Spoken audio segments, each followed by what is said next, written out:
Hello. രാവിലെ അപ്പവും vegetable kurma ഉണ്ടാക്കാമെന്ന് വിചാരിച്ചു കേട്ടോ. അപ്പോൾ ക്യാരറ്റ് ഉരുളക്കിഴങ്ങും ബീൻസ് എല്ലാം കൂടിയിട്ട് നമ്മൾ അരിഞ്ഞിട്ട് കുക്കറിൽ വേഗം വയ്ക്കാമെന്ന് വിചാരിച്ചിട്ട് കുറച്ച് വെള്ളം കുറച്ച് ഉപ്പിട്ട് കൊടുത്തിട്ട് വിസിൽ അടുപ്പിക്കാൻ വെച്ചു കേട്ടോ.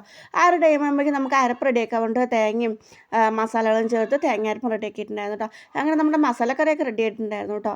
സോറി, വെജിറ്റബിൾ കുറുമ റെഡി ആയിട്ടുണ്ടായിരുന്നു കേട്ടോ. അപ്പോൾ അങ്ങനെ ആപ്പൊക്കെ കൂട്ടിയിട്ട് ഞങ്ങൾ അതങ്ങനെ കഴിച്ചിട്ടുണ്ടായിരുന്നു കേട്ടോ.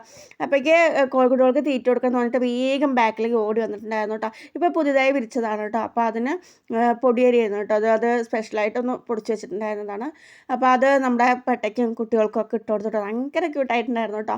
പക്ഷേ എന്താണെന്ന് വെച്ചാൽ ഇതുപോലെ ഇടയ്ക്കിടയ്ക്ക് വീട്ടിൽ കോഴിക്കുട്ടി വിരിക്കാറുണ്ട് കേട്ടോ. പക്ഷെ ഒരുവിധം വലുതായി എന്ന് പറഞ്ഞാൽ എന്തെങ്കിലുമൊക്കെ പിടിച്ചോണ്ടാവും. പരുന്തോ കീരിയോ അങ്ങനെ വീടിൻ്റെ ബാക്കിലായതുകൊണ്ട് തന്നെ നമുക്ക് പെട്ടെന്നൊരു ശ്രദ്ധ കിട്ടില്ല. കൂടൊക്കെ നല്ല സേഫ്റ്റി ആയിട്ട് തന്നെ ഉള്ളത്. പക്ഷേ അതിങ്ങനെ മേയാൻ പോയി എന്ന് പറഞ്ഞാൽ ബാക്കിലിങ്ങനെ റബ്ബർ തോട്ടിയാണ് ഫുള്ളായിട്ട്. അപ്പോൾ അതിലൂടെ പോയി എന്ന് പറഞ്ഞാൽ കുട്ടികൾ അങ്ങനെ കിട്ടാറില്ല കേട്ടോ. ഇപ്പോഴൊക്കെ നമുക്ക് കോഴിക്കുട്ടികൾ ഉണ്ടാവാറുണ്ട്. പക്ഷേ ഒരുവിധം ആയാൽ നമുക്ക് കിട്ടില്ല. അങ്ങനെയാണ് എപ്പോഴും സംഭവിച്ചു വരാറ്. ഇത്തവണ അങ്ങനെ സംഭവിക്കാതിരിക്കാൻ മാക്സിമം ശ്രദ്ധിക്കണം.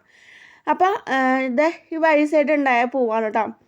ഇതിൻ്റെ പേരെന്താ, കാക്കപ്പൂവാണ് കേട്ടോ. കാക്കപ്പൂവ് എപ്പോഴും നീല കളറിലല്ലേ ഉണ്ടാവുക. ഇതൊരു വെറൈറ്റി ആയിട്ട് വൈറ്റ് കളറിലെ ഞാനും ആദ്യമായിട്ടാട്ടോ കാണുന്നത്. ഇതിന് മുമ്പ് ഞാനൊരു ചെറിയൊരു വീഡിയോ ഇട്ടിട്ടുണ്ടെന്ന് വിചാരിക്കുന്നു. അപ്പോൾ വൈറ്റ് കളർ ഭയങ്കര റയറാണ് കേട്ടോ. എപ്പോഴും നീല കളറൊക്കെ എപ്പോൾ നോക്കിയാലും നീല കളറൊക്കെയും. പക്ഷേ ഇത് വേറെ വ്യത്യാസമൊന്നുമില്ല കേട്ടോ. ആ ഇലയുടെ ആ ഒരു ഷേപ്പ് കാര്യങ്ങൾ, അതുപോലെ ആ ഒരു പൂവുണ്ടായിരിക്കണ ആ ഒരു രീതിയുണ്ട്, ആ ഒരു പൂവിൻ്റെ ഷേപ്പ് ഒക്കെ സെയിമാണ്. കളർ മാത്രം ആ പൂവിൻ്റെ ഉള്ളിൽ കണ്ടോ മഞ്ഞ കളർ, അതടക്കം സെയിമാണ്. പക്ഷേ വൈറ്റ് കളർ കാക്കപ്പൂ കേട്ടോ. പിന്നെ ഞങ്ങൾക്ക് ഇന്നൊന്ന് അമ്പലത്തിൽ പോകണമായിരുന്നു കേട്ടോ. പാൽക്കിഴിക്കാവയ്ക്കാണ് പോകേണ്ടതെന്ന്. അവിടെ അന്നദാനം ഉണ്ട് കേട്ടോ. അപ്പോൾ ആ അമ്പലത്തിൽ ഒന്ന് തൊഴുത് പ്രാർത്ഥിച്ച് അന്നദാനം കഴിച്ചിട്ട് വരാമെന്ന് ചോദിച്ചിട്ട് കുറേ ദിവസമായിട്ട് അമ്പലത്തിൽ പോയിട്ട്. അപ്പോൾ അമ്പലത്തിൽ അത്യാവശ്യം നല്ല തിരക്കുണ്ടായിരുന്നു കേട്ടോ. അപ്പോൾ അങ്ങനെ തൊഴുതിട്ടുണ്ടായിരുന്നു. അങ്ങനെ പുഷ്പാഞ്ജലിയൊക്കെ വാങ്ങിച്ചിട്ട് അങ്ങനെ പിന്നെ അന്നദാനത്തിന് കഴിക്കാൻ കയറിയിട്ടുണ്ടായിരുന്നു. അത്യാവശ്യം തിരക്കൊക്കെ ഉണ്ടായിരുന്നു കേട്ടോ. പിന്നെ വരുന്നിട്ട് അങ്ങനെ ഭക്ഷണം കഴിക്കാൻ വേണ്ടി കയറിയിട്ടുണ്ടായിരുന്നു കേട്ടോ. ഇത് അത്യാവശ്യം നല്ല വരി തന്നെ ഉണ്ടായിരുന്നു. പിന്നെ അങ്ങനെ ചോറും ഉപ്പേരിയും പിന്നെ വെള്ളപ്പയർ കറി അങ്ങനെ സാമ്പാറൊക്കെ ആയിട്ടുണ്ട്. പിന്നെ പായസം കേട്ടോ.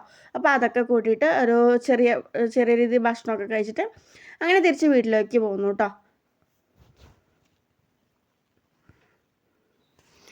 അമ്പലത്തിൽ നിന്ന് പോയി വന്ന ശേഷം നേരെ പോയത് ടെറസിൻ്റെ മേലേക്കാണ് കേട്ടോ. കാരണം പ്രാവുക്കുട്ടി വിരിച്ചിട്ടുണ്ട്. അപ്പോൾ അതിന് തീറ്റ കൊടുക്കണ്ടായിരുന്നു കേട്ടോ.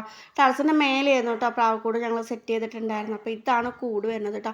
പ്രാവിനുള്ള തീറ്റയൊക്കെ അതിൻ്റെ ആ ഒരു റാക്കിൽ തന്നെ വെച്ചിട്ടുണ്ട് കേട്ടോ. കൂടിൻ്റെ ഒരു സൈഡ് തന്നെ വെച്ചിട്ടുണ്ടായിരുന്നു.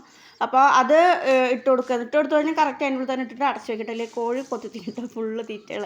അപ്പോൾ അത് പ്രാവിന് ഇട്ട് കൊടുക്കുമായിരുന്നു കേട്ടോ. അങ്ങനെ പ്രാവിനെയൊക്കെ തുറന്നു വിട്ടിട്ടുണ്ടായിരുന്നു.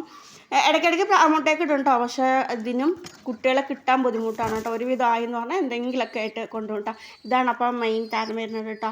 കഴിഞ്ഞ ദിവസം ഞാൻ വീഡിയോ ഇട്ടിട്ടുണ്ടായിരുന്നു പ്രാവിൻ്റെ. അപ്പോൾ പ്രാവുക്കുട്ടി എന്ത് ചെയ്യണമുണ്ട് കുറച്ചൊരു കമൻറ്റ് ചോദിച്ചിട്ടുണ്ടായിരുന്നു. അപ്പോൾ ഇതാണ് കേട്ടോ. അത് ചിറയിലൊക്കെ രോമമൊക്കെ ഇങ്ങനെ വന്നു. ചിറയിൻ്റെ കളറൊക്കെ ഏകദേശം അറിയാൻ തുടങ്ങിയിട്ട്. അപ്പോൾ ഇന്നത്തെ വീഡിയോ ഇത്രയുള്ളൂ. ഇഷ്ടമെങ്കിൽ ലൈക്ക് ചെയ്യുക, സബ്സ്ക്രൈബ് ചെയ്യുക. താങ്ക്